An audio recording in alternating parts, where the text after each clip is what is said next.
Hi friends, நம்ம Ukkadam கோட்டமேட்டில் evening snacks சாப்பிடலான்னு வந்திருக்கோம். நிறையா வெரைட்டி இருந்தது. ஆனால் நான் சாப்பிட்டது ரமலான் ஸ்பெஷல் ரோஸ் மில்கில் தர்பூசணி கொஞ்சம் ஃப்ரூட்ஸ் எல்லாம் போட்ட மாதிரி இருந்தது. அப்புறம் இந்த ஏரியாவில் கபாப்பும் இடியாப்பும் அந்த கிரேவி எல்லாம் ரொம்ப ஃபேமஸ்ஸு. நிறையா வெரைட்டியில் கபாப் வச்சுருந்தாங்க. சவரமா மாதிரியே புரோட்டாவில் அந்த கபாப்பை வச்சு ரோல் பண்ணி தராங்க.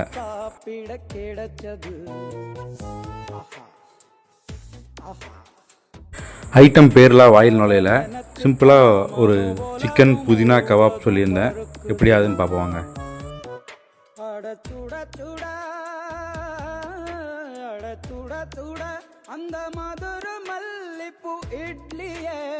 ரேட்டு கம்மியானா அந்த கைமா வடையெல்லாம் 7 ரூபாய்க்கும், அப்புறம் அந்த சிக்கன் முட்டை சமோசாலாம் 10 ரூபாய்க்கும் கொடுத்தாங்க. ஃப்ரெண்ட்ஸ் குரூப்பாக நிறைய வரைக்கும் பார்க்க முடிஞ்சுது.